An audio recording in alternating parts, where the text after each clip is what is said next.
Do you know हमारे नाक के दो नोस्ट्रिल्स क्यों हैं? मतलब हमारे नाक में दो छिद्र क्यों हैं? एक से भी तो काम चल सकता था। तो हमें लगता है कि एक से सांस आ रहा है, एक से जा रहा है, ऐसा होता है, बट ऐसा नहीं होता है। मतलब बात ये है कि दोनों नासिकाओं से हम 1 घंटा इस नासिका से श्वास लेते हैं और इसी से छोड़ते हैं, और उसके बाद दूसरे घंटे में इससे श्वास लेते हैं और इसी से छोड़ते हैं। तो अगर योग की बात करें, योग में राइट वाली जो नासिका है, इस तरफ सूर्य नाड़ी हमारी होती है, लेफ्ट तरफ हमारी चंद्र नाड़ी होती है। अब बहुत टाइम बीच में हम ये भी देखते हैं कि दोनों नाक से श्वास आ जा रहा होता है।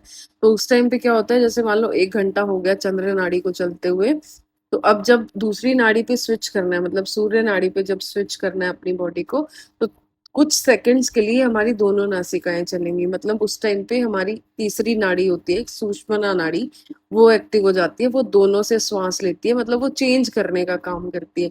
तो चंद्र नाड़ी से सूर्य नाड़ी पे स्विच करने का उसने कार्य किया। तो सुषुम्ना नाड़ी का कार्य सिर्फ कुछ सेकंड्स का होता है।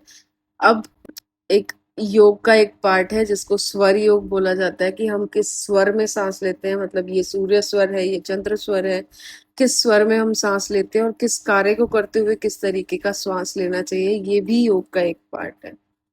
अभी आपको लग रहा होगा कि ये क्या बोल रही है, तो आप चेक करके देख सकते हैं कि आप अगर हेल्दी हैं, अच्छे से आपकी बॉडी हेल्दी है, तो आप देखेंगे कि एक लगभग 1 घंटा आपकी ये नाक चल रही होगी, तो लगभग दूसरे घंटे में ये वाली नाक चलना शुरू हो जाएगी। तो आप चेक करके बताओ आपका कौन सा स्वर अभी चल रहा है। राइट वाला अगर चल रहा है तो वो सूर्य स्वर है, लेफ्ट वाला अगर चल रहा है तो वो चंद्र स्वर है। मैं मेरा अगर बताऊं तो मेरा अभी चंद्र स्वर चल रहा है। आप अपना कमेंट्स में लिखो कि कौन सा स्वर आपका चल रहा है।